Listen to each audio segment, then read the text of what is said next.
আসসালামু আলাইকুম। সবার সুস্বাস্থ্য কামনা করে ফ্রি ফরেক্স বিগিনার ট্রেনিংয়ে ইন্ট্রোডাকশন কোর্সে ফরেক্সের বেসিক পার্ট 2তে আজকে সবাইকে স্বাগত।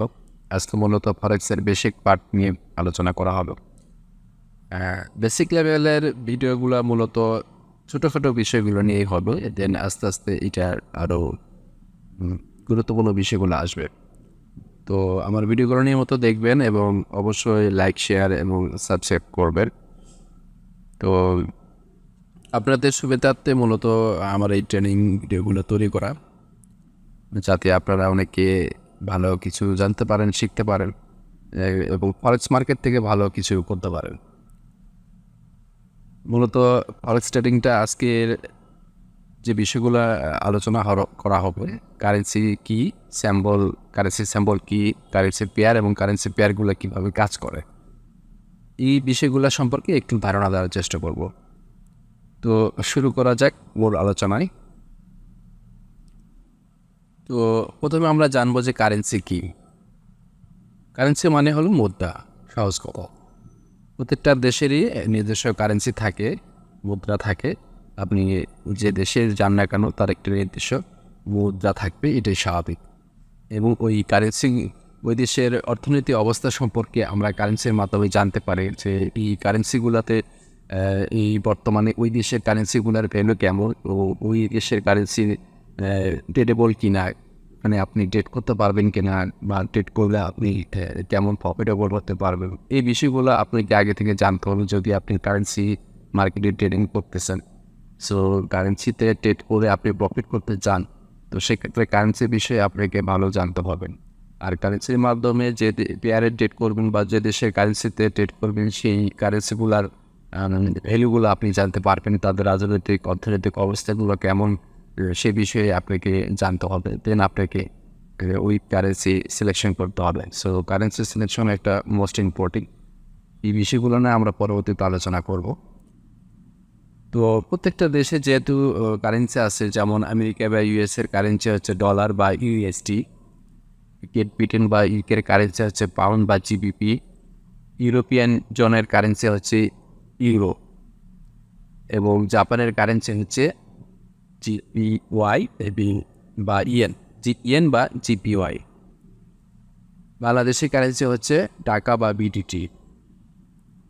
তো এখন এরকম অনেক কারেন্সি আছে, প্রতিটা দেশেরই নির্দিষ্ট কারেন্সি আছে, কিন্তু প্রতিটা দেশই কারেন্সি থাকলেও ফরেক্স মার্কেটে বা কারেন্সি মার্কেটে সব দেশের কারেন্সিতে ট্রেড করা যায় না। যাদের মার্কেট ভ্যালু ভালো, যারা যে দেশের কারেন্সিগুলো স্টাবল আর কি, যাদের অর্থনৈতিক অবস্থা ভালো, মূলত সেই কারেন্সিগুলোতেই সবাই ট্রেড করে থাকে। তো এই কারেন্সিগুলোর মাধ্যমে আমরা মার্কেটে এক্সচেঞ্জের মাধ্যমে মূলত আমাদের ইনকামটা হয়ে থাকে, ট্রেডের মাধ্যমে মূলত ইনকামটা হয়ে থাকে। কারেন্সি এক্সচেঞ্জ মার্কেট হলো আপনার ওই মার্কেট যেখানে আপনি কোনো কারেন্সির এগেনস্টে অন্য কোনো কারেন্সি আপনি ক্রয় বিক্রয় করতে পারবেন। বিষয়টা এরকম যে, ধরুন আপনি কোনো প্রয়োজনে দেশের বাইরে যেতে হচ্ছে, বা পৃথিবীর যে কোনো দেশে যান, সে দেশের একটা নির্দিষ্ট কারেন্সি থাকে এবং ওই দেশের একটা নির্দিষ্ট কারেন্সির একটা মার্কেট ভ্যালু থাকে, বা ওই দেশের কারেন্সির একটা রেট থাকে, যেটা দিয়ে আপনি বাংলাদেশ থেকে অন্য দেশে যেতে গেলে বাংলাদেশের কারেন্সির সাথে আপনি ওই দেশের কারেন্সিটাকে এক্সচেঞ্জ করতে হয়। আপনি ব্যাংকের মাধ্যমে বা বিভিন্ন এজেন্সির মাধ্যমে আপনি ওই এক্সচেঞ্জগুলো করতে পারবেন। তো ধরুন আপনি আমেরিকায় যাচ্ছেন, সো এখানে $1 যদি আপনি ভাঙাইতে চান বা এক্সচেঞ্জ করতে চান, তো সেক্ষেত্রে ওই দেশের আমেরিকার কারেন্সির রেট ভ্যালু এবং বাংলাদেশি কারেন্সি রেট ভ্যালুর এক্সচেঞ্জে একটা রেট দেয়। ধরুন আপনি ওই দিনের যদি রেট হয়ে থাকে $1 সমান 100 টাকা, তাহলে আপনি ওই 100 টাকা আপনি এক্সচেঞ্জ করতে পারবেন। বিষয়টা এরকম। তো আপনি যত ডলার এক্সচেঞ্জ করতে চান, 100 টাকা পার ডলার হিসেবে আপনি রেটটা পাবেন। তো এই যে এক্সচেঞ্জ করলেন, এই এক্সচেঞ্জ করার মাধ্যমে মূলত আপনি কিন্তু অলরেডি কারেন্সি মার্কেটে ঢুকে গেছেন, আপনি কিন্তু ফরেক্সে অলরেডি ঢুকে গেছেন। কারণ ফরেক্স মার্কেটে একমাত্র ওয়ার্ল্ডের মধ্যে যেখানে আপনি কারেন্সি এক্সচেঞ্জ করতে পারবেন, আদারওয়াইজ অন্য দেশেই ওভাবে কোনো এক্সচেঞ্জ করার সুযোগ নেই। তো এটা একটা ইন্টারন্যাশনাল কারেন্সি মার্কেট। তাই এখানে আপনি কোনো দেশে যেতে গেলে বা কোনো প্রোডাক্ট ইম্পোর্ট এক্সপোর্ট করতে গেলে অবশ্যই আপনাকে এক্সচেঞ্জের মাধ্যমে করতে হবে। আর এই এক্সচেঞ্জ মার্কেটটাই হলো কারেন্সি মার্কেট বা ফরেক্স মার্কেট। সো আমরা দেখবো যে বেসিক্যালি ইন্টারন্যাশনাল মার্কেটে যে কারেন্সিগুলো ট্রেড হয়, যে কারেন্সিগুলো স্যাম্বলগুলো কেমন, কারেন্সি স্যাম্বল বলতে মূলত ওই দেশের আপনার সংক্ষিপ্ত রূপ, যেমন আমেরিকার কারেন্সির স্যাম্বল হলো ইউএসডি। এখানে ইউএস হলো ইউনাইটেড স্টেট এবং ডিতে হলো ডলার। তো প্রত্যেকটা দেশের প্রথম দুইটা অক্ষর হলো সে দেশের নাম, দেন পরেরটা হলো তাই সে দেশের কারেন্সি। তো ইউএসডি কারেন্সি হচ্ছে ডলার, ইউরোজোনের কারেন্সি হচ্ছে ইউরো, জিপি ওয়াই জাপানি yen, GBP great Britain pound. এরকম প্রত্যেকটা দেশের এক একটা দেশের স্যাম্বল আছে এবং সে দেশের একটা কারেন্সি আছে, এবং এই কারেন্সিগুলোতে আমরা ট্রেড করতে পারবো। তো কারেন্সি পেয়ার মূলত বলতে বোঝায় যে যখন আপনি ট্রেডিং করবেন ফরেক্স মার্কেটে বা কারেন্সি এক্সচেঞ্জ করতে পারবেন, তো এককভাবে কোনো কারেন্সি কিন্তু এক্সচেঞ্জ করা যায় না। অবশ্যই দুইটা দেশের কারেন্সি মিলে একটা মার্কেট বা পেয়ার গঠিত হয়, আর এই পেয়ারের মাধ্যমে আপনি ফরেক্স মার্কেটে ট্রেডিং করতে পারবেন। এককভাবে এখানে কোনো কারেন্সি ট্রেড করা সম্ভব না। অবশ্যই আপনাকে দুইটা কারেন্সি নিয়ে কাজ করতে হয় এবং দুইটা কারেন্সি মিলে একটা পেয়ার গঠিত হয় বা মার্কেট গঠিত হয়, যে মার্কেটের সিচুয়েশন দেখে আপনি কেনাবেচা করবেন, সেখান থেকে আপনার প্রফিট পাবেন। যেমন ইউরো ইউএসডি, ইউরো এবং ইউএসডি, জিবিপি ইউএসডি, এই প্রত্যেকটা এক একটা হলো পেয়ার। এরকম অসংখ্য পেয়ার আছে, আপনার প্রয়োজন মতো সুবিধা মতো আপনি যেটা ভালো লাগে সেই পেয়ারগুলোতেই, সেই দেশের কারেন্সিগুলোতেই আপনি ট্রেড করতে পারবেন।